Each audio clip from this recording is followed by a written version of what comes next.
Welcome to the KINJAZ Podcast. Here we will discuss dance, life, and whatever the we want.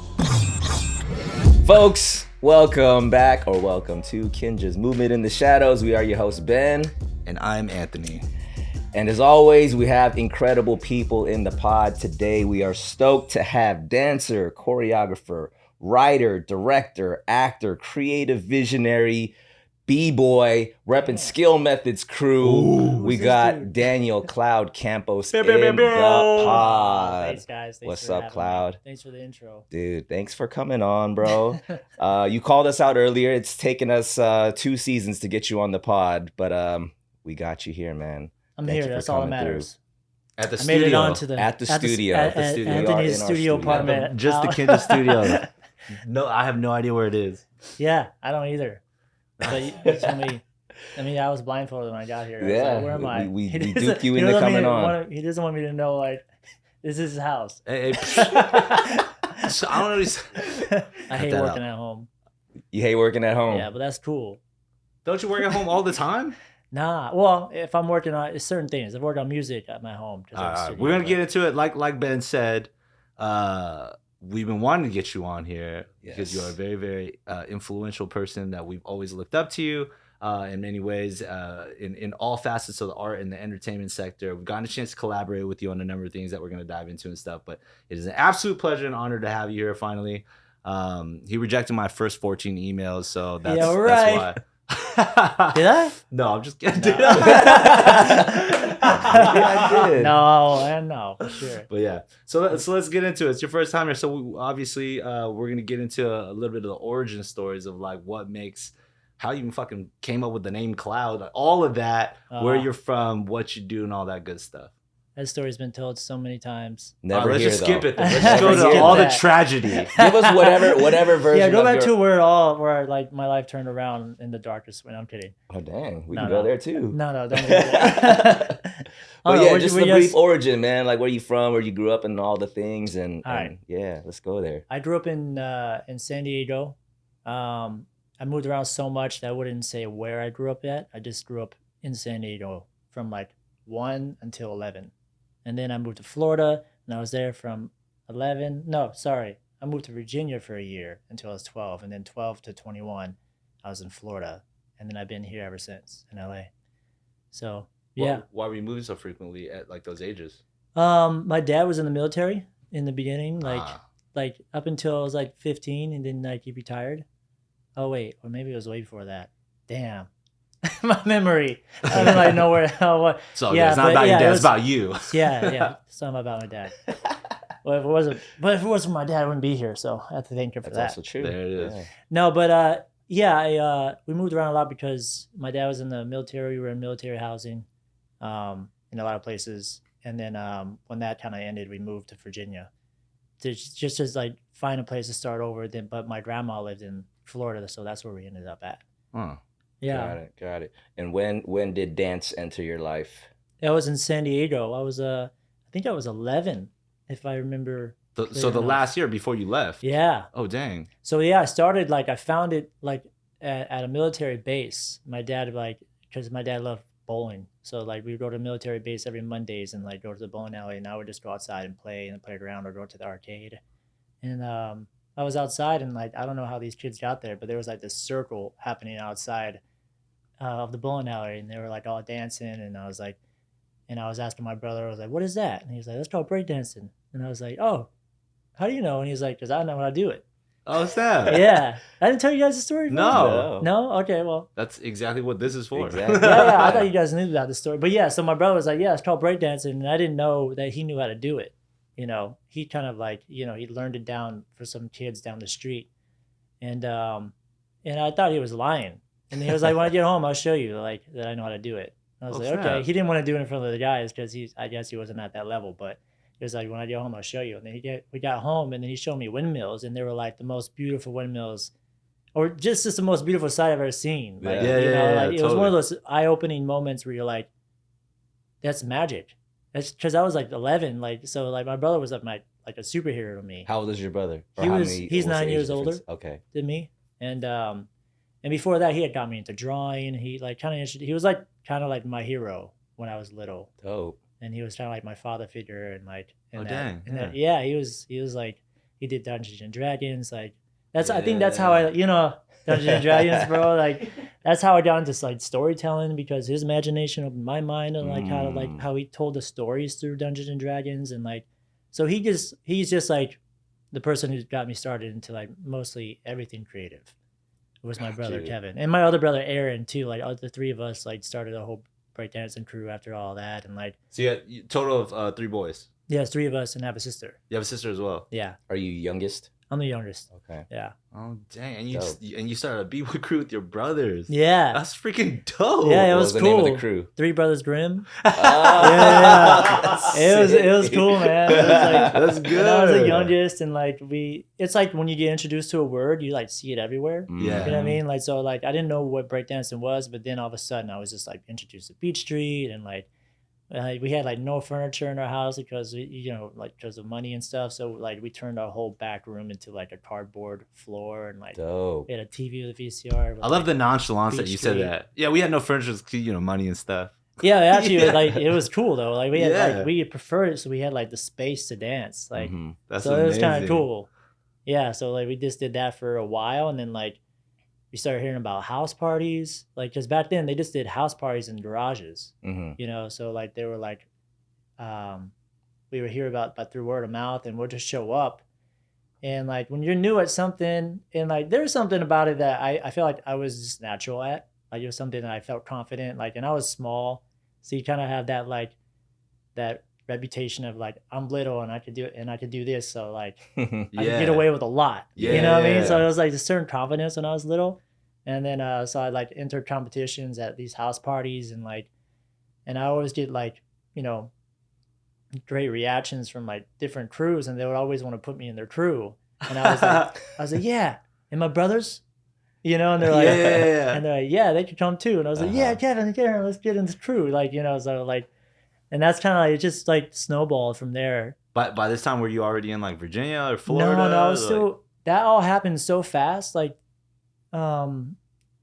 it was only within a year, like I was in like a crew. Within a year, you're in a crew. You started a crew. You're getting invited to crews. Yeah, within a year, like that last year.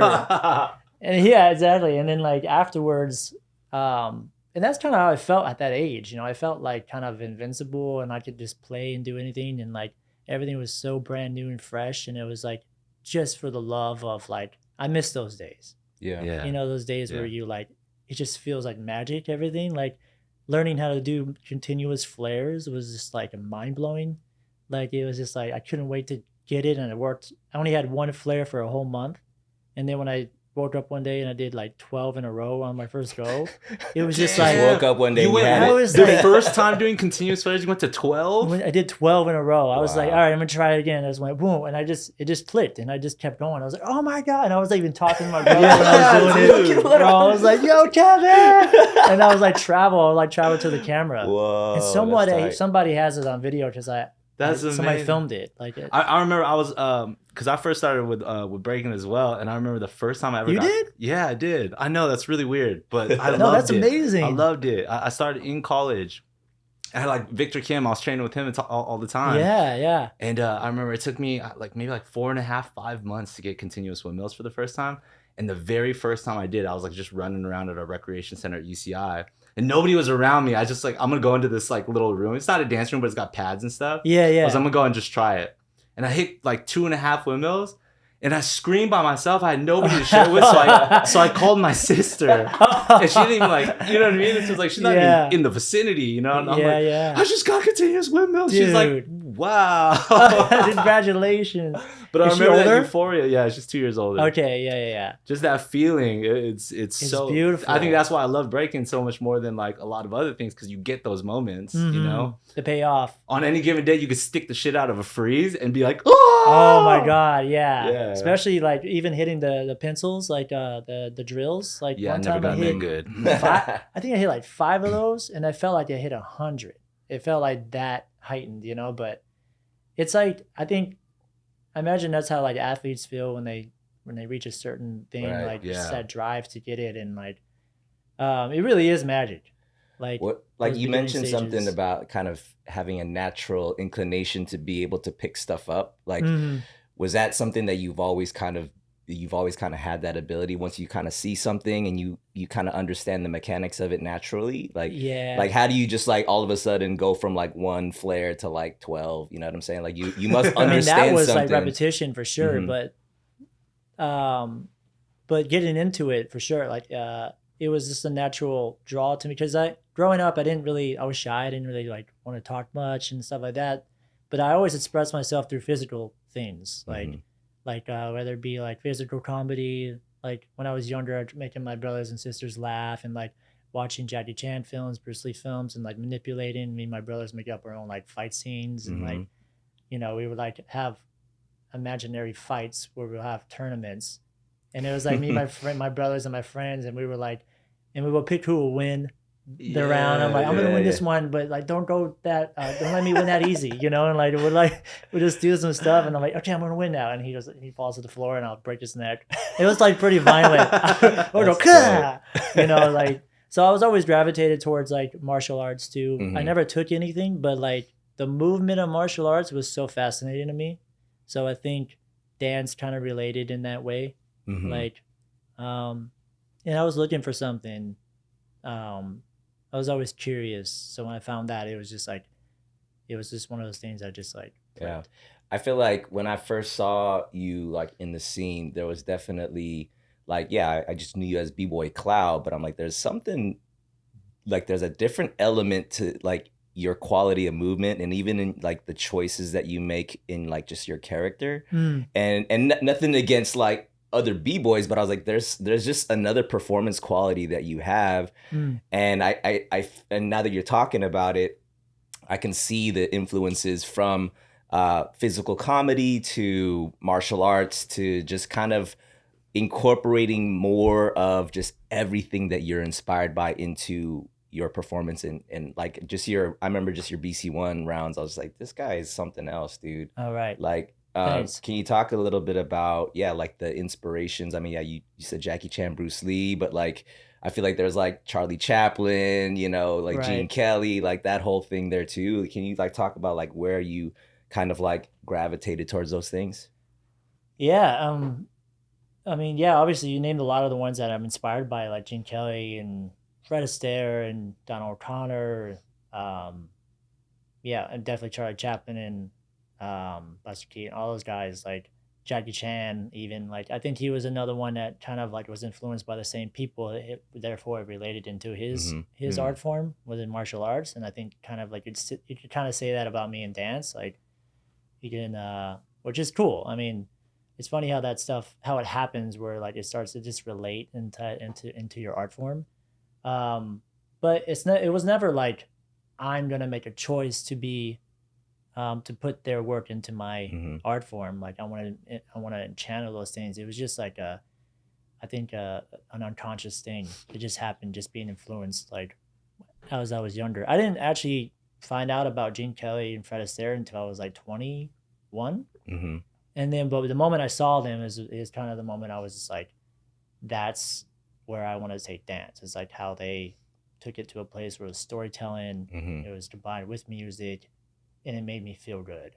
It made me feel like inspired and like, and I felt a lot just by watching them.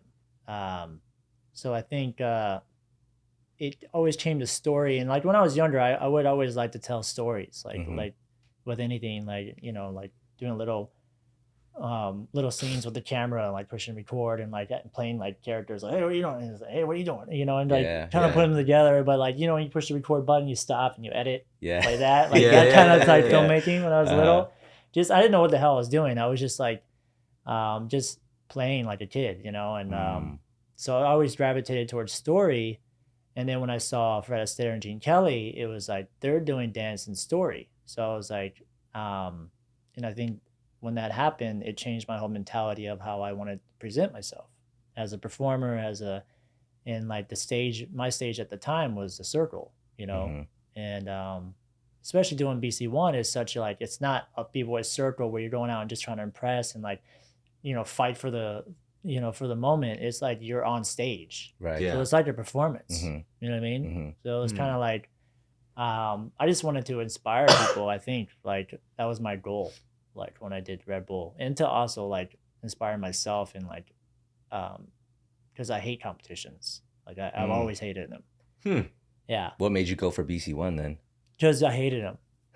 Okay. Yeah, because I Okay. just Feel wanted free to to. explain more. Uh-huh. I just don't like competition. I don't. I never. I think what it does. To So me, you saw BC1 as more of a performance than competition. That's what allowed you to kind of like tap into that. Is that what you're saying? Well, I like performing more than I like competing. Uh-huh. Obviously, because it's sharing. It's Mhm. more like a sharing rather than trying to like, to win a title over somebody. Because I don't think there is like a best of like anybody. Everybody has their moment, and Mhm. somebody could be fucking shining in one moment and like just be the worst at their, at their time in one. And I think I just like always had maybe insecurities about battling, and like I love battling with my crew because like it's my crew and like there's a bunch of us and we're a team, and like if one of us loses, we all lose, and it's kind of like a brotherhood thing. Like it takes off the stress of like a one-on-one and like beating yourself up afterwards if you didn't do good, perfectionism. I hated all that. Like it took away the magic for me of why I do it, Wow. but the reason why I did it is because when they asked me to do it, I thought to myself, no way. And I thought, why? I was like, oh, because I'm scared of losing. So that's why I got to do it. So that's why I decided to do it. Otherwise, I probably wouldn't have done it. Yeah. Well, I mean, speaking of that, I mean, I think you're talking into like sort of like conquering your fears, right? Like doing the thing that scares you, and that's kind of what motivates you to do it. Because like, yeah, this thing scares me, so I'm gonna figure out a way for me to overcome that. And you did a TED talk where you were talking about that. Exactly. Yeah, can you talk about like how that whole thing came about? And, Yes. and I would add too, though, like that's crazy to sit here as also just a fan of you and a fan in dance too, and sit here and hear you say that, because it was when I had seen you before in like different clips on B-Boy World and all that stuff too. Yeah. But seeing you at Rebel BC1 was when I truly became a fan of you. Yeah. Oh, Yeah. okay. And I cool. didn't know anything about you. I'd never met you yet, but I was like, this full style is just so dope and all that stuff. But to hear you say it like that in this seat and talk about how like, the why you did it, I'm like, holy crap, that's All because right. from my seat from YouTube and shit. Yeah, you know what yeah, I mean? for It's like sure. if you're gonna make it to BC1, you're about that life. Yeah. That's what it feels and yeah, looks yeah. like, you know. But to hear you say that is actually really powerful and inspiring in a different way. Oh, thanks. Yeah. Thanks, man. Yeah. Yeah, it was one of those things that and it's similar to the TED Talk, as you brought that up. It's the same thing of like, it wasn't. I didn't fight to get there. It wasn't a goal to like, I'm gonna go to every competition and try to get there and stuff like that. And like, and mad respect for the people who do that. Like who like I'm sure, somebody like Lilu, like who won that year. Like that guy is like dedicated to that craft, and like, and he loves the competition, and like, He he does. thrives off of it, Yeah. like, and you can see Yeah, it, like he yeah. shines in that. That's where he belongs. Like he has this thing about him, and like, so I do feel like when he won that year, a lot of people were like, yo, you deserve to win that battle. And I was like, that wasn't what I was after. That's not what I came there to do, like just to win that. I feel like Lilu came there and he trained hard and worked hard to win that. And I felt it was deserved that he won it, and for me, and I kind of I regret this like a little bit to this day. Like I kind of threw it at the end, kind of threw the battle, because like, I looked around and like I heard people chanting my name, and like, when I first got there and I walked on stage, like, I wasn't really in the scene that much. The crowd didn't really know who I was, and like, but by the end, like people were chanting my name, and I just felt like I came there to do what I did. So I was like, I already won, So I Yeah. kind of like gave up on the last round, and I just needed to do one more thing, and I just kind of stood up and I just walked off, and I was like, because I was content, and then afterwards I was like, I could have just did one more thing. Yeah. And it maybe would have been a different outcome in the end. And so I have like a little regrets, because I feel like if I would have pushed hard and lost, then I would have been on that side of the coin, Yeah. like, instead of being like, I already won. I came here to do what I wanted to do. But anyways, It's okay. You're not alone in this room on that feeling. Yeah, that's really super interesting. You guys had that too? Well, Explain. Well, at least, I mean, it's not about us, you know. It's about I felt similar things with things like ABDC or NBC, you know what I mean? Having kids on those TV shows and like just being at the finals for both of those categories or whatever, you know, and doing our thing and being really content. You know, we were there every single time we did what we did. I think us coming to that camaraderie and being like, this is what we want to do as one of the last things we do. But then there is also that competitive element. It's like if we would have just played the game instead of just trying to rep ourselves like to some pure form of hoo-ha. Right, you know what I'm saying? We right. could have just came out there and tried to smoke somebody. Of course. And then maybe we would have done better. But it's a different but that's mentality. also part of it, right? Yeah, totally. Yeah. And it's a different energy. Mm-hmm. You could feel it too. Like some people are just like they're hungry and you can feel it like energetically. And I mean that's why dance is amazing. You can just feel the person's energy and the room just like lights up like from that one person going out in a circle. Like it's really pretty powerful. And there's also a different energy when somebody's projecting out and they're just wanting to entertain. Right. You know? Right. I want to dig a little bit deeper into that thing where you said you entered because you were afraid of it. And then, I mean, you obviously unpacked what that meant in that TED Talk. But like, you know, normally when people are afraid of something, you can sense their fear. You can kind of see their nerves and things like that. But like, you had us all fooled. You know what I'm saying? Like you look like you were like, yo, this is what I do. And then even watching the TED Talk, like, I mean, I'm like, yeah, this is the way that Cloud would do a TED Talk. You know, it's a full on performance, but then you were talking about how you were afraid and you were like almost not going to do it. And then you stepped into it in such a way where you would not be able to tell like that this was not something that you just do regularly. You know what I'm saying? So how do you do the things that you're afraid of, but in such a way where it's like, I'm just going to own it. And then you would have no idea that I was afraid, but I really am. You know what I'm saying? Like, how do you do that? I mean, it's everything leading up to it. I'm like shit in my pants, like everything. You know, it's like it's the same thing. Like, if you guys saw the Tyson documentary, it was a while ago. I see that. Well, what he talks about on his way to the ring, and I'm just like paraphrasing it because you know you guys should watch it. But he talks about how many fears and doubts he has as with every step he walks to the ring. And the moment he steps into the ring, he says, "I'm God." Like he just kind of becomes like this person, but the lead up into that moment. And that's how it really feels like. And every time I've done anything like a performance or a TED Talk or like battle, like I'm like before then I have so many doubts and so many, like I have this high anxiety. But then once I go out, it feels like I'm at home in a way. It feels like very comforting and I remember that I do have the ability to share and to project energy that inspires people, you know, and I think that's what kind of keeps me still while I'm performing, and it's and you know also the TED Talk I rehearsed the hell out of that thing to the point where like I didn't have to think about the words anymore. I just had to be present and like try to engage with what I was doing, you know, and I think a lot of beating the hell out of something so much to the point where you could do it in your sleep, you know, that gets rid of a lot of the fear or just like having to worry about that. Practice makes perfect. Yeah, it really does. And Speaking of that kind of practice and you know, what does training look like for you? I mean, you know, I feel like you're versed in so many styles outside of even just, you know, breaking, you know what I mean? I feel like you're just a mover in general. Like, do you train in all different styles? Have you trained? Like, what was that whole, you know, you getting your repertoire of movement like? No, I never trained, never took classes. Like, I feel training for me and taking... I'm going to throw up right now. The more we do this pod, the more I'm like, God dang you freaking... I'm just a natural. I was at 11, I'll just be an ass. No, I think... my brain works different that way. If I learn from somebody, I get limited.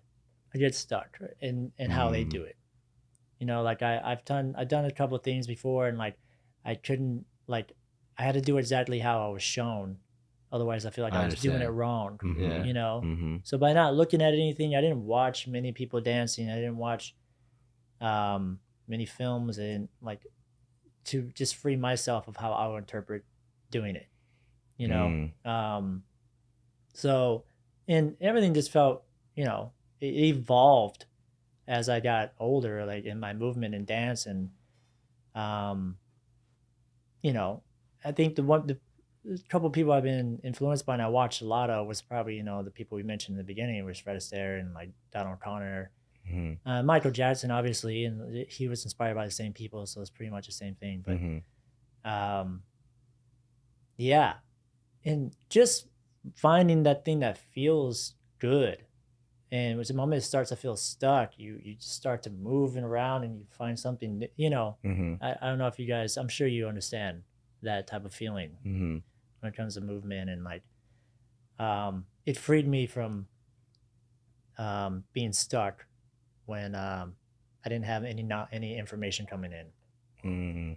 So, I mean, just to kind of like continue some flow of almost like your chronology with everything that you do, we got up to things like BC1 and like the TED Talk and stuff like that. But what would you say was maybe, I don't want to say like maybe like a peak of your dance career, and then you wanted to transition into other art forms? And like, because obviously I remember when you did like a Kickstarter for Today's the Day. Oh yeah. And you started really showing the world a whole different realm of possibilities and directorship stuff. I remember you didn't even know me at the time. I don't think we met yet. I was on that Western set for LXD. You were? I was doing the I was with the Mad Chads group, and me and Mike Song, and we were doing all the waving and random shit like that. But with Frantic, exactly. Yeah. And then a bunch of other dancers, obviously led by you, were just taking a camera, going around shooting this other thing. Oh, yeah. You remember? You guys and were then there. I'm like, what is We this? didn't know And then each other later, yet. and then later this video comes out, and just with sound effects of guns, nobody's holding real weapons, but you sound designed the whole thing. You slowed mo moments. You made And I remember being like, the B-boy cloud knows that this is just like a hobby. Next thing you know, I start seeing more things. The zombie Walking Dead or the Dancing Dead, and that shit goes viral. It's crazy. Then you do a Kickstarter for Today's Day, and suddenly my entire perception of who you were as an artist, well, that's what it became. It became more of an artist, not just a b-boy, not just a dancer. You really turned into an artist again, to somebody who like was a fan from afar. Right. What was that moment for you? How did you know I'm going to transition and do this as like for real a profession? Well, it was actually always there before anybody even knew who I was. Like it started back in Florida. Like with my crew, we had a show that we did at Universal Studios. I was like 17. With Skill Methods? That. Yeah, with Skill Methods. It was through a company called G-Force, and we did like a street show at Universal. And I guess my curiosity for like getting into like making like videos and films and stuff like that came when I was like walked past this back lot that looked like a New York City alley, and I was like, "Yeah, that's so cool. I want to like go in there and like film myself dancing and like on my breaks." So I would go in there, get a camera, like got a camera for Christmas, and I would just film myself, and I just looked at myself in the camera. I'm like, that don't look right. It don't match the vibe, I'm like, let me dress up like maybe like a paper boy, and like I dressed up like a 30s paper boy, and I was like, still doesn't look right. Maybe make it black and white, and like just started to like find this thing in there, and I was like waking up thinking about it every day, and I just started, and I made my first short film in this thing, and that was before I even like, it's called Paperboy, and that was before I even knew, I even made the music for it and everything like that, because I was in this boy band. Wait, nobody knows this. Keep going. No one knows this thing, bro. I was in a boy band, bro. I love the eyebrows he's looking at us like for a quick like, I'm in this boy band? I was in this boy band. Okay, yeah. No, but I was because I was just curious, when I was like younger, and I had like a love for music, and like, and especially like when NSYNC and everything came out, like I was just drawn to that. I was like, wow, that's so cool. They're just like singing and dancing, and like, so I love this thing about singing and dancing. That's why I gravitate towards Fred Astaire and Gene Kelly. But and it just looked so fun, their life, and then like I was like, maybe I'd try that out, and like I didn't know how to sing at all. I started playing this piano that I came across, and when I was moving to Orlando, I heard about auditions for this boy band, and I was like, let me try that out. And like I went and like I auditioned, and like I didn't, needless to say, I didn't make it for my voice. I made it for my dancing. So they took me in because I was a good dancer, and like, you know, I never had any parts. Like I was just in the back, just killing it. And like, I was How old spiked were my you? hair, bro. I was like, What is this boy I think I was band like called? 17, 18. It's called Exact. Exact. Yeah. Like Okay. exactly, but Exact. Okay. Led by a guy named Zach. Zach. That'll be Okay. good. It's Zach. It's Zach. It's Exact, and this is Zach. Are there Yeah, I need other videos I wanna online? Find, Are there That's what I'm songs saying. on That's what I'm trying Spotify? to get to. Like, where can we find It's this just stuff? say it's like, I mean, I don't regret it at all. Like I met some awesome people in that band. Like it was cool phase, but like we were young. Like we were just trying to figure it out. You know what I mean? Like don't look it up. We won't. We It's like to me, promise. it's like some of the most like it's buried like deep. There's really no footage. I don't Just think. you saying that means it's for sure something to find. There's really nothing. I don't think you're gonna. No, find there's it nothing. there. If there is, like, yeah, actually, like, if I there's regret link saying me. it now. Like, no, but I Tag me mean, I in the love all the comments. guys in it. Like, it was cool. It Dope, was dope. Yeah. I needed that to just be like, this is here for a reason, and it got me into making music, and I started to like write music and like. Yeah, because that I feel like was another phase, which like again being a fan, just being like, wait, he does that too? Oh, Because right. we would see stuff like the I forget what the sound box one where you're kind Music of box. music box. Yeah, You're just yeah, like yeah. taps up, you're making music. I'm like, okay, I get it. You know, he's a dancer. He knows music. Yeah, Next thing you know, yeah. you're doing things like with a guitar in a parking lot Yeah, and all yeah, that yeah, stuff. yeah. And then you got like the musical with Today's Day. I'm like, this guy Yeah. does music. This is not just. Yeah, You know what I mean? This is totally different. Yeah, thanks, man. I loved music since, and that was like kind of where it all started when I was 17. But all that took a back seat when I decided to come out to LA to pursue dance. You know, so like, you know, I got the Madonna tour, and like after that, like it brought me out to LA, and I was like, all right, I'm just gonna like see where this goes with dance, and I'll come back to this. I have plenty of time to come back to filmmaking and making music, but like, right now I'm in my prime for like physical, and like. So like just approaching the commercial world, Yeah, you yeah, know. yeah. So like, and then like later in life, after I'd experienced that, I just went back to it. So it was kind of always there. Which, You know? my bad, but of all the commercial work that you've done, the freaking one where you cleaned the car garage. Oh yeah, Oh my gosh. my gosh, Yeah. that was a whole other level. thanks. Yeah, that Well, was a I pretty want to crazy like one. that's kind of what I want to get into in terms of like your creative process. You know what I'm saying? Like, well, it seems pretty clear that you love to explore your curiosities, right? I think there's something like a childlike wonderment that you just continue to tap into. But what is the creative process for you like? Is it like, are you somebody who writes things down? Is it all in your head? Like, how do you? Yeah, what does that process look like? Man, it's a long list of a process, like to get something done, especially and like I said, like you mentioned, like I'm really curious about a lot of stuff, so I have like a lot of different forms of art, and that's always been the struggle of me growing up. It was like, what do I do? You know, I love drawing, I love animating, I love all these things. I love dance and music, and film is really the only place where I'm able to kind of do everything I love and to like put it towards one goal in the end. Like Today's the Day, for instance, is like a musical, and I'm like, okay, cool, I could write a song for that. And it's that film started with a song. You know, like I had a concept for like this thing, and I was just on the piano, and I just started playing dun dun dun dun dun dun dun dun dun dun dun, and I just started to like hum dun dun dun dun dun dun dun dun, and it like started to birth this idea of this character. Music is kind of really where it all starts creatively for me. Like that's why music videos are so easy for me to kind of like do, because it's like the song's already there. I just gotta listen to that and like create something off of it.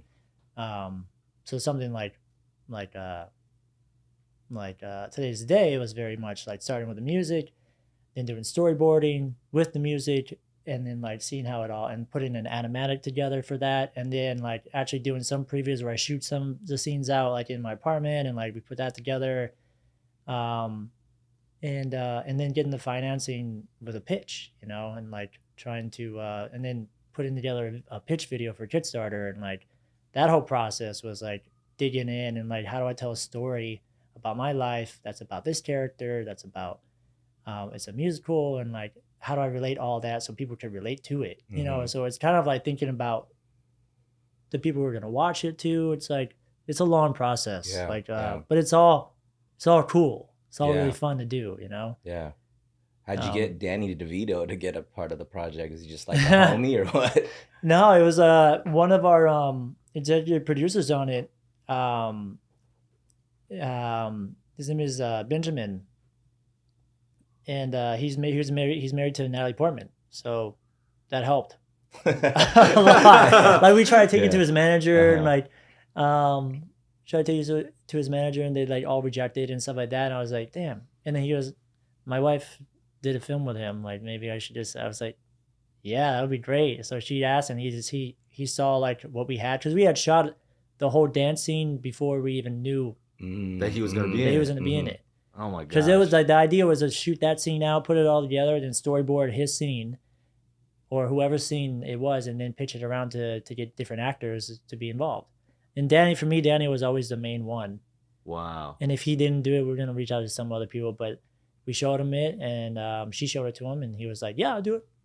Just like that. So you're saying Natalie Portman showed Danny DeVito that in order to get him to come into that last scene? Yeah. That's bananas. Yeah, no, I was so grateful. It was amazing. It was she's so sweet too. Like, wow. Yeah, I mean, we they both can't wait to get her on the pod too. Feel free to let Benjamin, let Natalie know. Yeah, I haven't talked to him in a while, but do you find yourself like when you get the inspiration for something like that, you know, like that's a lot of work, right? You're talking about not just the creative element, but like once you even get into like we need to secure funding, we need to go put together a whole previs and a pitch deck in order to do that, and then bring all these.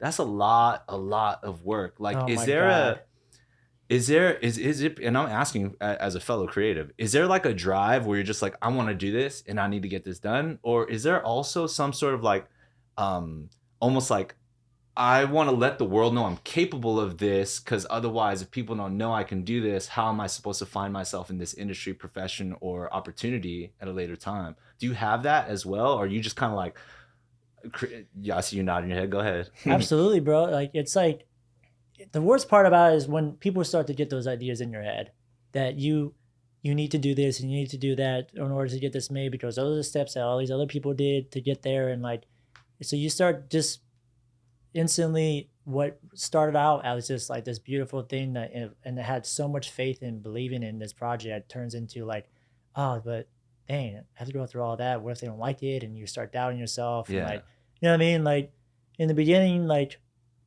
when he did Today's Day or something like that, I didn't have any doubts like that I wasn't going to do it. I just did it because I believed in it. I just like, I had to do it. You know what I mean? And now, you know, now that I'm like branching off further into my career and like getting more to feature film stuff, like that's a whole different ballpark, because like you got all these different people telling you like all the steps you gotta do, how to pitch it. Yeah. It's gotta be under 10 minutes. It's gotta be all this stuff that you just think limitations, and you're like, how do I adjust into that world? Because that's not how I function. I just make stuff and I just want to show it, and hopefully it speaks for itself. You know, I think every artist feels that way. Because the business side of it, like some people are really smart with like on how they strategize, and they're better at that than they are actually creating and delivering what they promise. You know what I mean? Totally.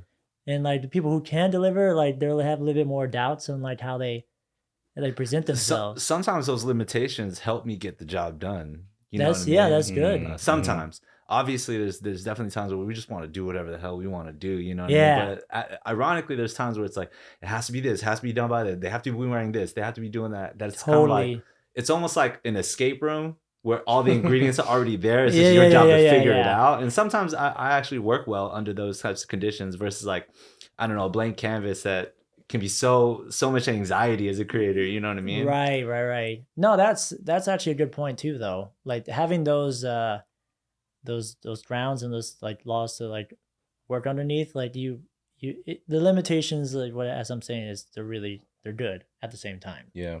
Because it's problem solving. You have to like figure it out, you know. But it is different from like a core thing that, you know, an artist or creator just wants to do, you know. Yeah. So you kind of like, you go through different phases. I think, at least with me, you go through the birth of it, which is the most purest, magical place, like, because you're coming up with it and it's like you're the one living in it and you're like, wow, this is like amazing. Everybody's got to see this. And then you put it together visually as best as you can. You share it. People see it. They go, oh, that's really beautiful. Now to do it like this way, we're going to have to like shift it. And you're like, okay, cool. But all right. And then you slowly start to like, it changes, you know, and how I learned to deal with it is that I had my moment with it. I got to experience it for myself selfishly when I first created it. It was beautiful, you know, and then like to get it pushed out more, like it's no longer mine. It's now mine to share. And however that shapes into it, it's got to let it go and let it be. You know what I mean? That is a very helpful and dope way to understand that process. But I really enjoy hearing that. Cool. That's dope. Yeah, I'm still learning how to do it too, but that's what I've been trying to try to do for myself. So I mean, it's pretty clear that you have like a very established career that seems like it just keeps going up, up, and up. But you are also human. I would imagine that it's not always like inspiration's always hitting, things always working out. How do you deal with those like lulls or the times where you feel like things just are not clicking for you? Like, how do you work through those times? Yeah, I'm in it right now. Like, as you bring that up, yeah, for sure. Like I go up and down with like doubts and just the best thing that happens usually is I just shut off for a moment. Just shut off and not try to force it, you know. Because when I force it, it's just like it just gets worse, and it gets worse in my brain, and I start getting frustrated, and I'm like, why is this not coming? And like, so I'm having I'm trying to do that right now. Where like, I'm working on this feature film, and like, it's such a challenge. It's so hard because like it's all just in your brain. And like it's different from a short film because you can kind of see a short film's like a scene in a feature film. It has a beginning, middle, and end. You know what I mean? But like for a feature, it's just like cluttered and crowded in there, and like you don't even know what it is anymore, and like you get stuck, and like, and then you just start doubting all of it, all the work that you put into it. You're like, oh, this is not good, whatever, and you just stop, and then you just have to step away, talk to friends, and just completely walk away from it for a moment and then come back. And if it's still there, it'll reignite. Usually that's how it happens with me. But yeah, dude, I don't think I have a right answer for it. It's hard. Even for me, I'm just constantly struggling. You mentioned you just shut off. Like, what does shutting off look like for you? Do you like go for a walk? Like, what is shutting off? He's a robot. He just unplugged. It was the remote in my pocket just turned off like when nobody's around. No, it's weird. It's like because I feel a lot. It's like I get like depressed, and instead of like fighting it and going like, nah, I'm not gonna go down there. It's just dark. Like sometimes I just let myself feel that stuff. Let myself feel this dark place, and I just sit there and like, and just let it take its course and not question it. And then like eventually, I just naturally want to start feeling happy again, and like I'll start laughing and like, and I'm back. So you're down to like hit the bottom before you bounce. That's spoken like a true artist. For sure. And it's not probably the most healthy, but it does. You do appreciate stuff so much more when you hit that place. And you come back like.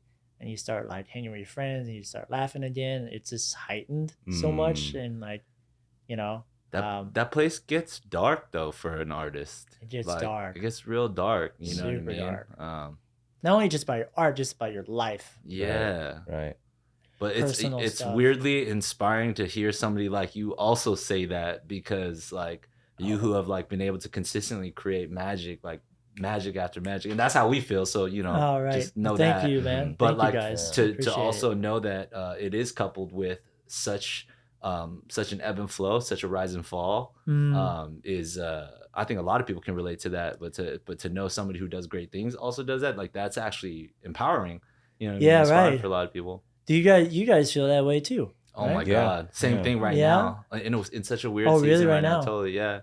I mean, look at the objective things, like our much of our journey in the most recent years too, right? Like whether it be like closing down the studios, something as not simple, but as simple as that, the idea of that means like there is less opportunity to even just be in a flow of movement or just collaboration with like people, to let alone like the downfall of thinking like you yourself maybe like had failed at something and like not knowing how to pick back up the pieces right away and be like, we don't want to open a studio again, or like there's just so many things to how that can affect your natural desire to be like, I'm gonna wake up today and think of a creative concept and really exercise that, because you're just worried about so much other crap. I know, right?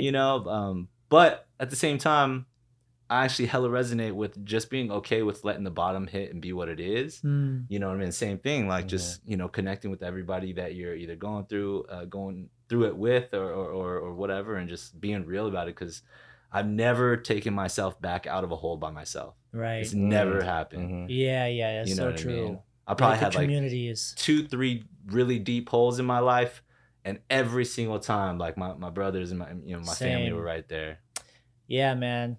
I mean, this is beautiful right here. Like what you got. I mean, I'm happy to be here, like with you guys. You're like, always it feels welcome, so funny that we kind of. That's probably why we're all here right now. Yeah. Like we're actually kind of maybe going through the same kind of things. Like, and it's funny because my perspective of you guys is so like I always felt you guys had such a perfect balance of business and creative, like on how you guys do stuff. Like I'm like, damn, those guys are like killing it, so from my perspective, you guys like you guys have it together. You guys have like your shit figured out, and like you guys constantly like evolving. You guys have your own noodles. You have like I saw John Hall the other day. He's got his own milk brand, Magic Milk, bro. Like it's like you guys are constantly always like figuring things out, and like that's my perspective of you guys, and I've always been so inspired by everything you guys do. And like even having this podcast is like still, you guys are always about community and like sharing and like building something like for everybody to kind of follow and be inspired by. And like that's just, it's bigger than you guys. I feel like that's what you guys have created. And like, and I think maybe that's like where we all are right now. We just want to make something that's bigger than us. Totally. Yeah. Because we just spent so long and it's all about us. Right. We're like, when I was younger, I was like, Boy Cloud, like, I'm like, I'm gonna make a name for I don't know. It's just like, I'm just so past those stages. And I'm like, that's why I started my own production company, like in the past couple of years. And like, I gotta do something that's going to grow something bigger than me and continue on. And you guys did a great job of that. You may be going through or something right now, but you'll come back. Yeah. Thank you, man. I mean, it's really cool to just even get your perspective of what you see over here on this side of the fence. You know what I'm saying? Because like, we know the struggles of like everything that we've had to pivot through in the past few years, and then things just are different. Things just look different. We've had to shut some things down, and then put focuses into other things that are working. And then but like from your perspective, it's like, man, you guys got it all dialed in. And we're like, do we? Yeah. Like, I mean, we are making some moves and stuff like that, but it's cool to know, because we know the struggles that we go through. We don't know the struggles that you go through, but that's also our perspective on your life. Well, this guy just keeps going up. There's no stopping this guy. But for us to even hear that, like, you are in a time right now where it's a little bit of a lull and you're not really feeling it. But like, as you said, connecting with community is so important. Like, and like having the people that know you, that you trust, that love you, to be able to kind of like give you a space to even just be an ear to listen, and then also speak into your life, because they know who you are, even though we may lose sight sometimes of like what we actually even have.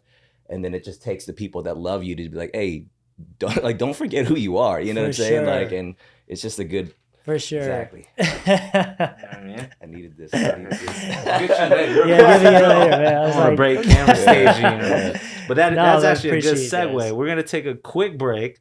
But when we come back, let's get into the connection between our communities, you and KINJAZ, our relationship, our journeys, the things that we worked on, things we're going to work on, all that good stuff. That's right. And we're back. So let's chat a little bit about like the KINJAZ and cloud journey. Just give people some context. I think how long has it been, bro? Ever since ever since I saw you do Western gun stuff. No, I'm just kidding.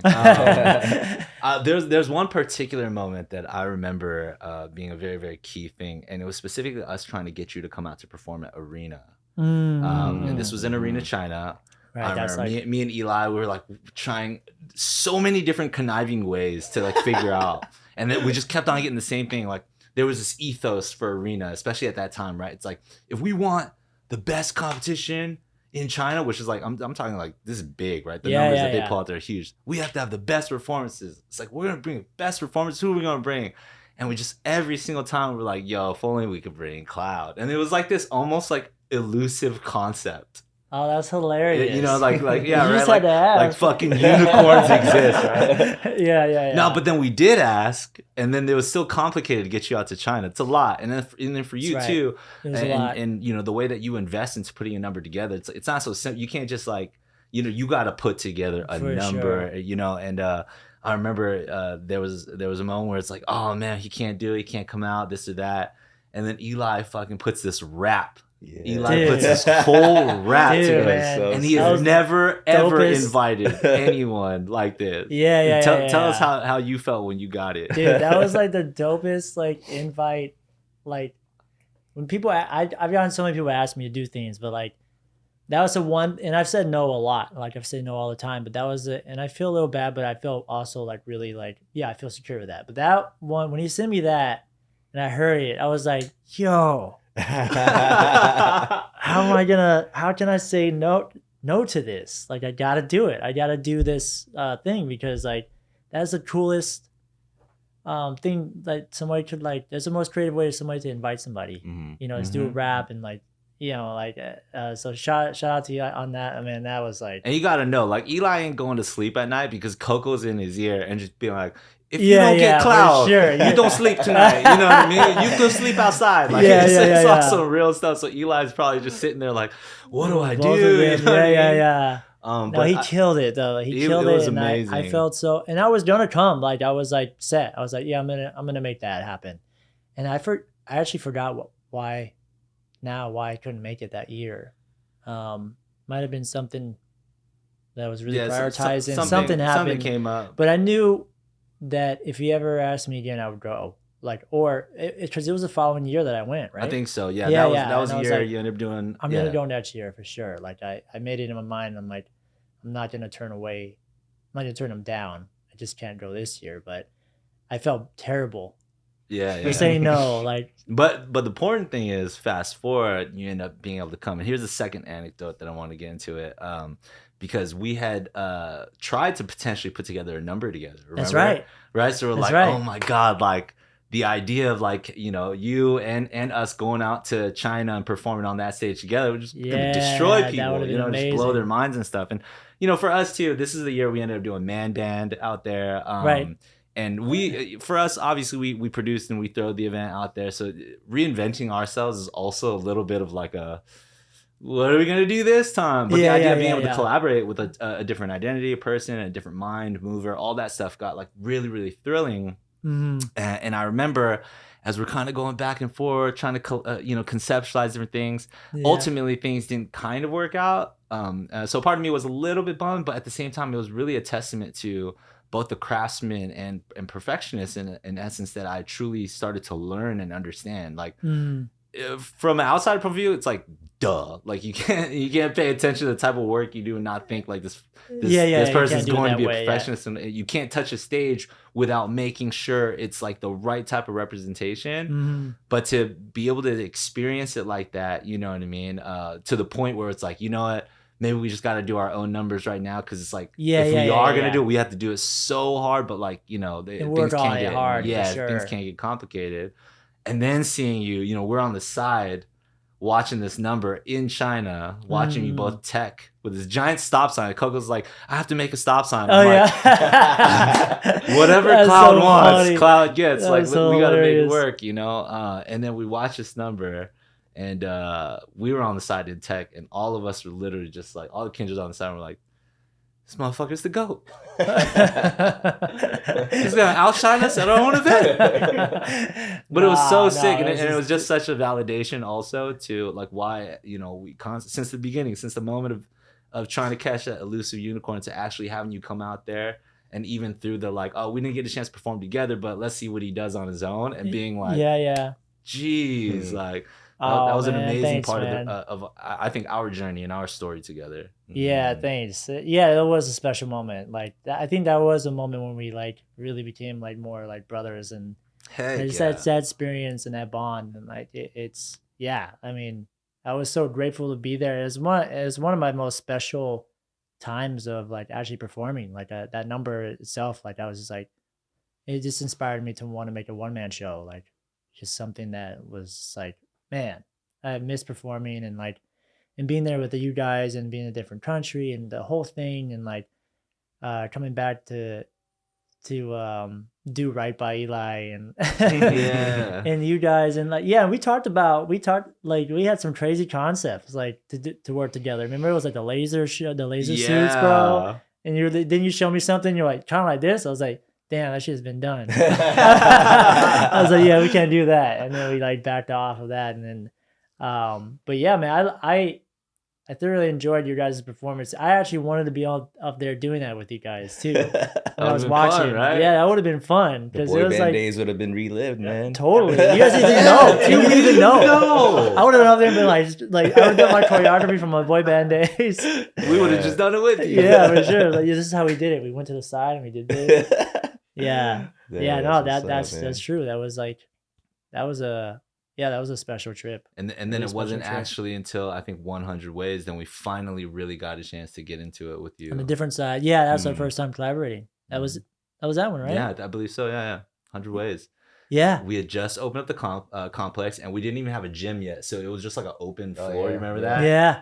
But then you would come over and then we would just start putting these hand concepts together. And this was like also, I got to admit, this is hella funny. I don't know who was there. It was maybe like me, Mike, Ving, but point is, it had been rare at this point to get into a room collaboratively with somebody, especially as the KINJAZ, not to be like sitting on any high horse, but to kind of like be down to not even need our own moves, so to speak, and rather just like let's just run with it. But we have respected you in such a way that we, I remember us talking before you even came to the comments, being like, honestly, man, like whatever happens, I'm cool. Like let's just vibe out. We're in a space with a dude that we hella respect. You know what I mean? And obviously, if you're gonna have an idea, it's not gonna suck. And we understand the creative process. We're gonna go through 1,000 shitty ideas ourselves before we get somewhere. But to be able to ride somebody else's, just like energy and stuff like that, that was a more unique experience for us too. We don't collaborate too often. You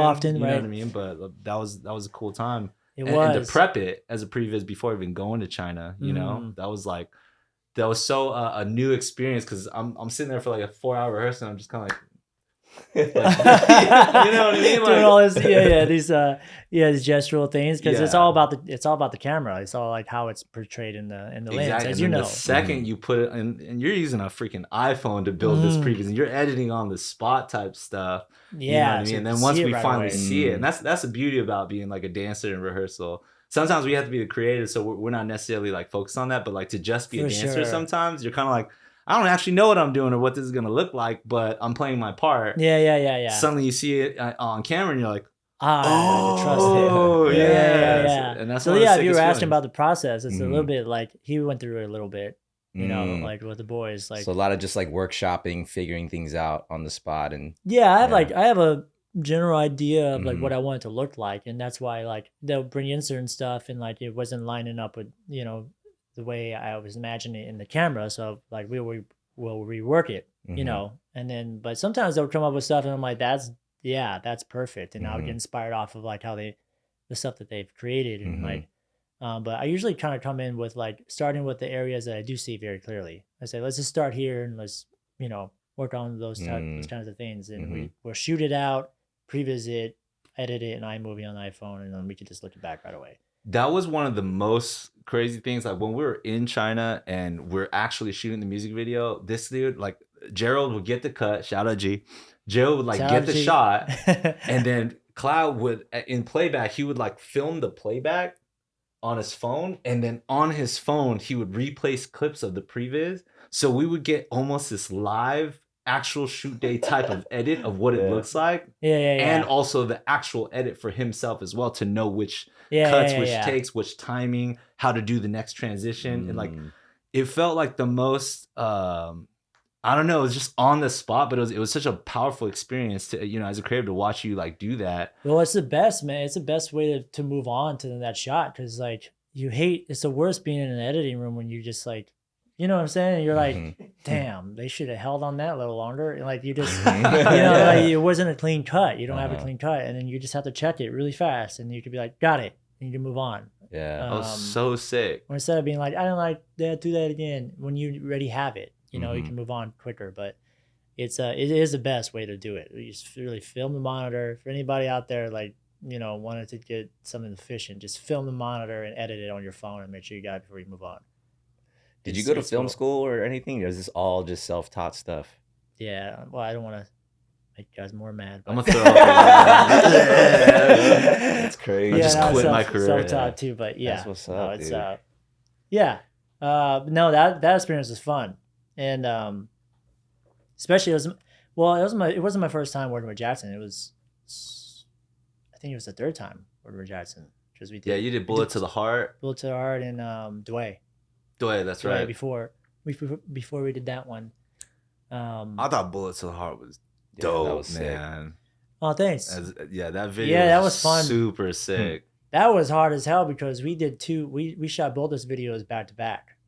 Like the very next day we shot Dwayne, and then the next day we shot Bullet to the Heart. But prepping for that was so brutal. But that one, I was like pleasantly surprised when I met Jackson, because I didn't know. I only saw his stuff when he's rapping and stuff, and like him being his, like, you know, his swag self. Like, I didn't know he could dance. And then when he showed me clips of you guys dancing together, I was like, oh, you could like, bro, you can like really dance. He's like, yeah, I could dance. And it's me. You know, like, you know, and like, I was so stoked to work with him. After that, I was like, oh, damn, I don't have to worry about you then. Like, you're gonna do your thing. And but because that guy, yeah, he like fits right in with what you guys do too, and like so seamlessly, and like, but he's like one of the boys with you guys. Yeah. He's fam. Yeah. So yeah, that was like, so that happened. And then after that, we did the Rich Brian video with you guys too. Well, we did with Mike. Oh, and, the one. Tony. Yeah. Charlie. No. That's Titanic. Charlie. Okay. He's talking about Tony the one where they like turned. Yeah. Tony, Charlie, and Mike. Oh my gosh, that video is so good. Yeah, that was such a blast too, and that process was so fun too, because they didn't like, you know, it's not. They were even saying, yeah, it's not normally what we do, but like this is cool. Like we're doing something that's like more character driven, and like that's why I asked them. I was like, who's your most character driven guys in your guys' crew? And you're like, oh, definitely these guys, Charlie and like Tony. They worked too, right? Yeah, they were the best, bro. Perfect. Like, and I felt so bad for them, man, because they were in this like. You can especially say, hey, Mike. Charlie. Hey, Charlie's upstairs. You can tell him yourself. You can apologize right now if you want. Oh yeah, tell him. Is he here? Yeah, he is here. He's Oh upstairs. yeah, he's just come down. That's so I was like, funny. what's up to him? No, Charlie had he just had ears.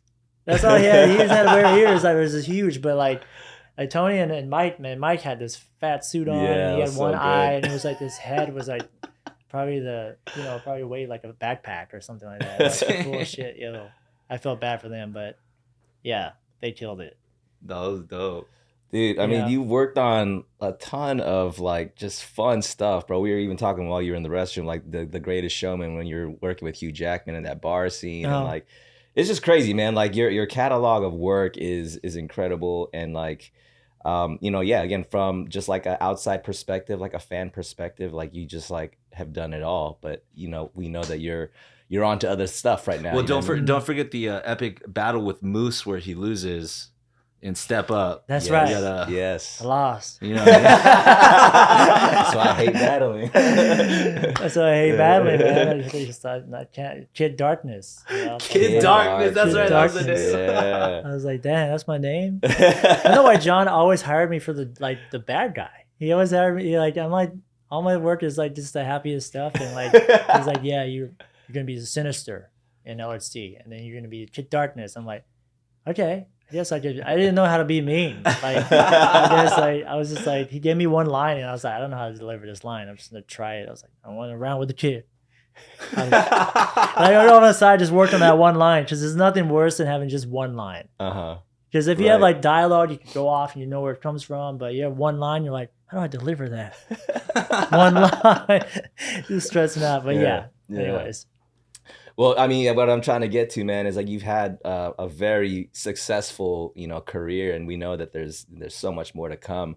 But I'm always curious, like the way that people define success. Like, what is it for you that you would define makes a successful life? What does that look like for you?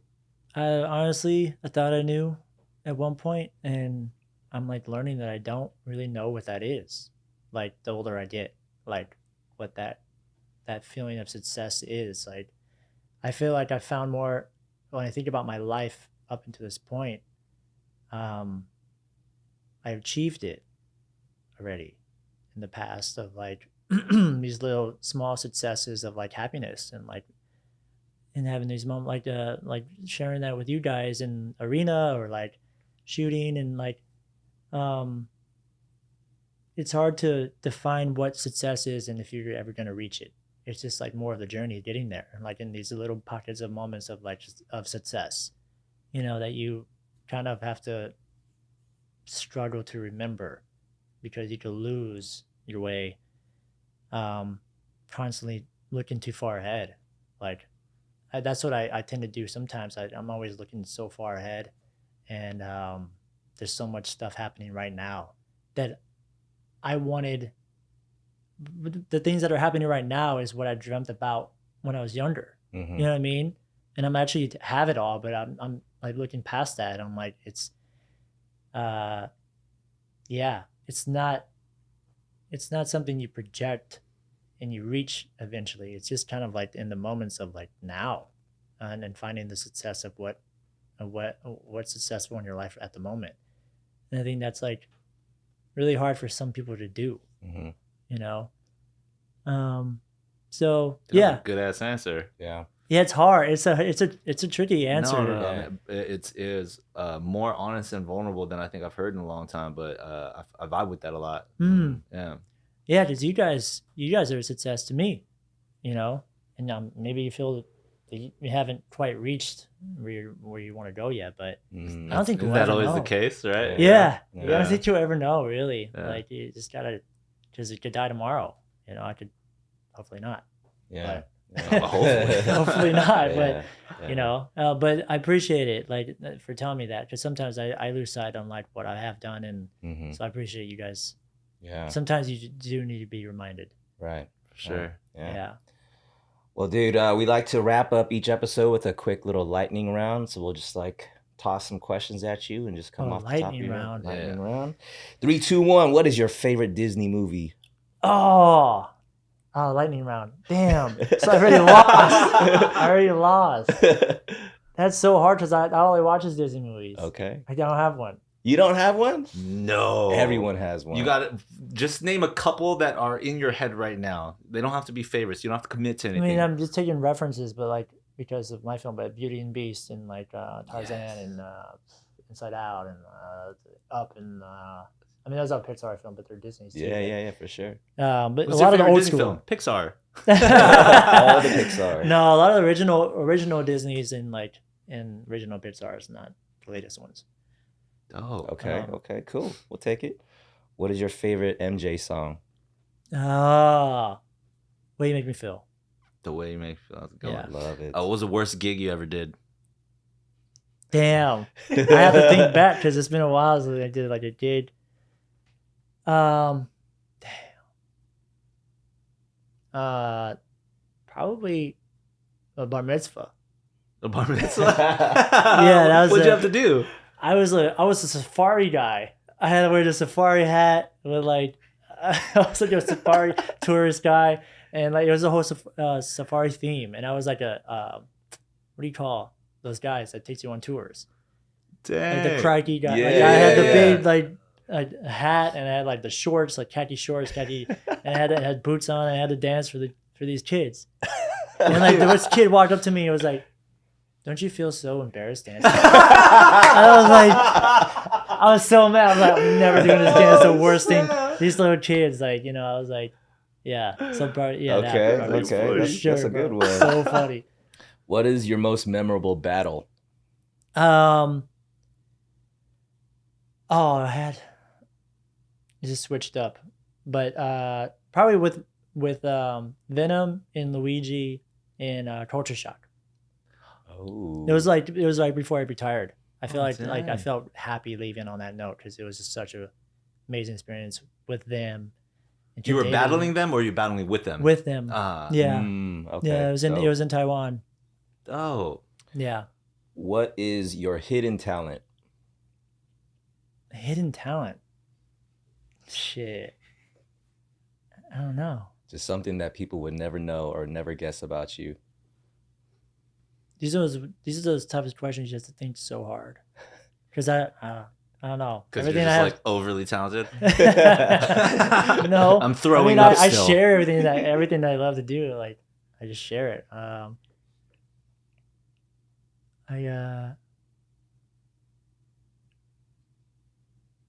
Damn, I don't have an answer for that one. Oh, good. How about this? What is your personal favorite piece of work you've ever created? Ooh. I would have to say it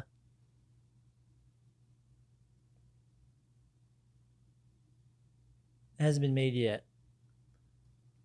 Still throwing up. Damn it.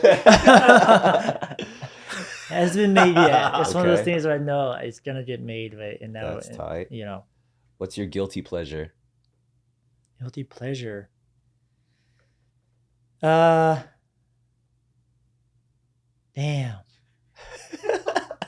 Like an overthinker. I was Hey, it's all obviously, good, man. I get it. overthinking these questions. I mean, I would guess I'd just say just those rom-com films get me. Like Love watching those rom-coms. rom-com films. Ooh, like, which one's your stuff. favorite? I don't know. I saw this. Damn, I forgot the name of it. But it was with, I think Matthew McConaughey was in it. Is it How to Lose a Guy? Yeah, I think it was that one. was Yeah, I saw that one. good, I was man. like, damn, this is like, this is good.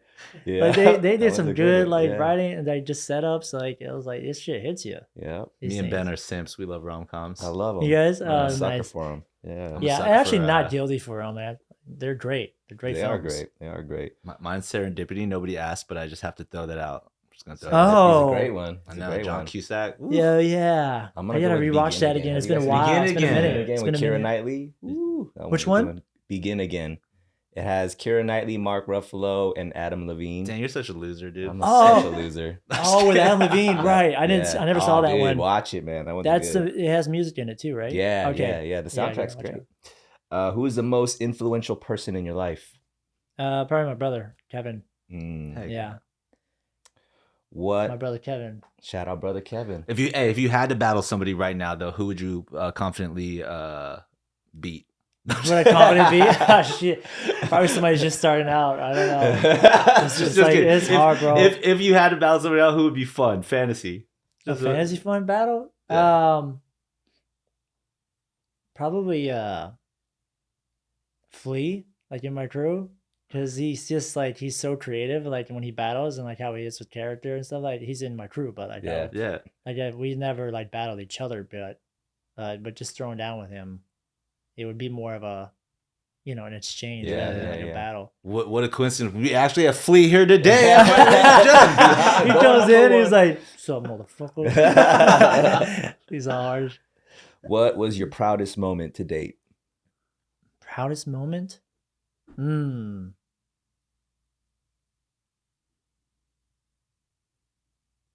Ask me all these like bright, positive questions. Lately, I'm like, There's not so much lightning. It's more like the whole thunderstorm question right here. So profound in every way. the proudest moment.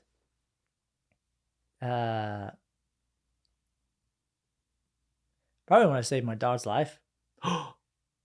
Yeah, I was like, I ran, bro. I almost died. Like, just trying to save his life because he almost died. What happened? Time. yeah. Like, this guy gave him all his shots. Like, he was like, yeah, these are his shots that he needs to get. And he put like like 7 or 8 like shots on the table, and he was just going.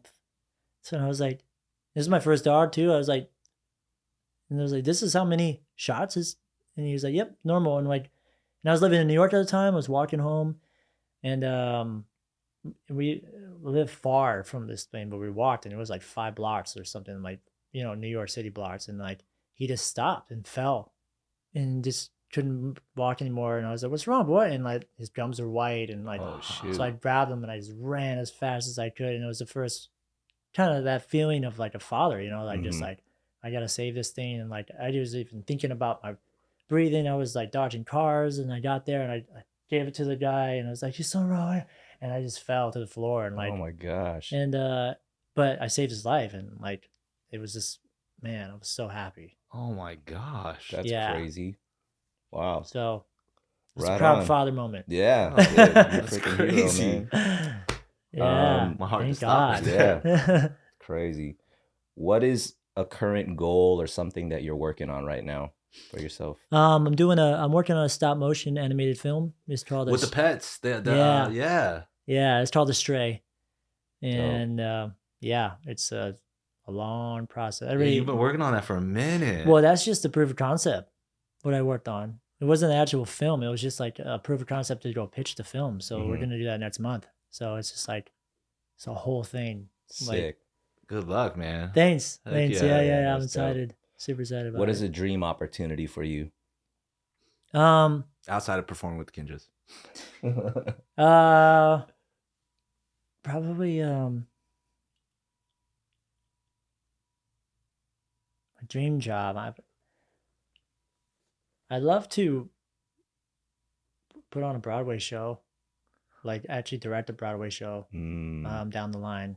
Well, based off of like a musical like I make that I wrote, and it's like in a film, and then it goes into Broadway or something like that. I think. Dang, working that with, would be like, the some one. amazing- Yeah. You know, I think that would be like so cool to do. If you could go back in time and give yourself one piece of advice, what would that be? Go back to childhood. I would just say, just as you grow older, just keep this pureness, like keep this like we talked about in the beginning, how to wrap it up, like this magic of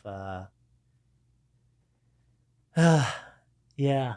I think that's, yeah, I just miss that. I miss that feeling so much because it's so clouded now with so many different experiences in life, and like, you know, the cloudedness of like, The cloud. yeah, it's just so many clouds in my head constantly, that it like just always create from this pure place of like, and enjoy everything that you create. Hey, take your advice, man. I heard that weighted sigh in there. Grabbing the neck. Just do it. Just do it. Looking up, Yeah. twinkling That's what eyes I at do the when I'm light. stressed. Yeah, for Keep sure. that magic, man. Yeah. That's Yeah. Good. That's good. That's what I would say for sure. So we like to entertain this concept of mastery. You know, we're always in search of trying to figure out like just one thing to just master in life. And Bruce Lee has this quote. He said, "I fear not the man who has practiced 10,000 kicks once, but I fear the man who has practiced one kick 10,000 times." What is something that you feel, amongst the many things that you've been able to accomplish, what is the one thing that you feel like you've mastered? That I've mastered? Damn. I like my perspective of how I am at the moment. I don't think I've mastered anything yet.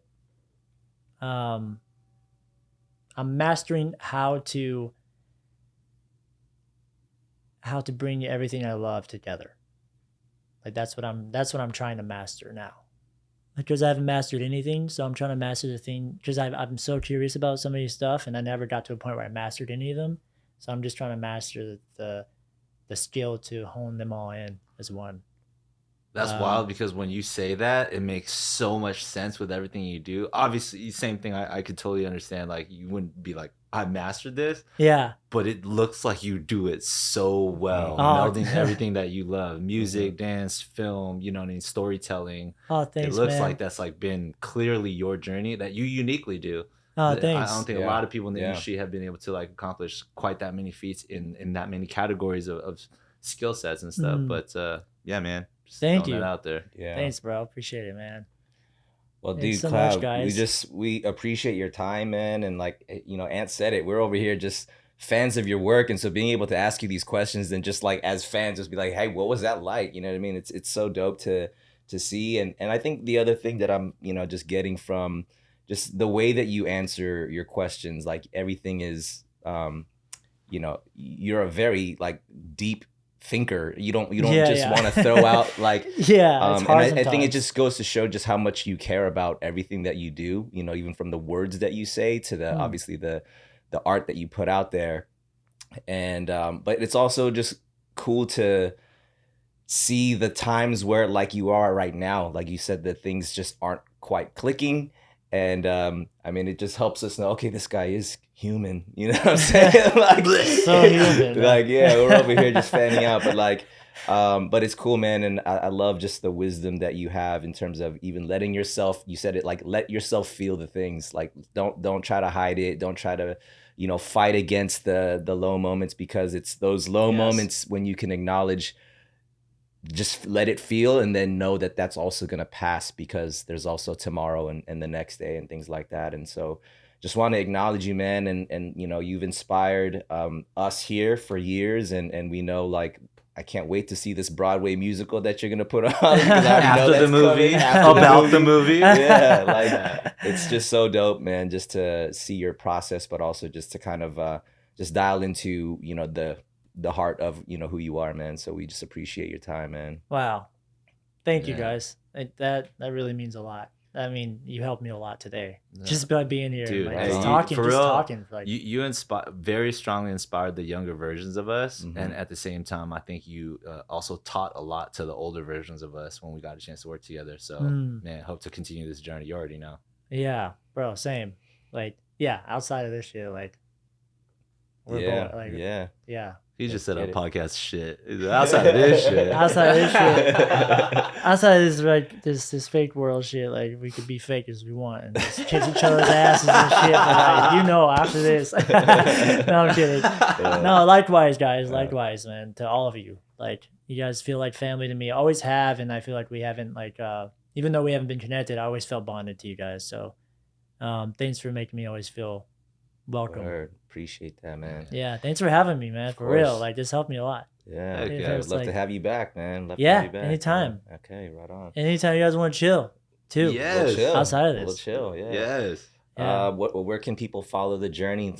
Socials, websites, plug it all. I'm actually not on social media. Okay. I've been off for a year. Oh, word. But I might be getting.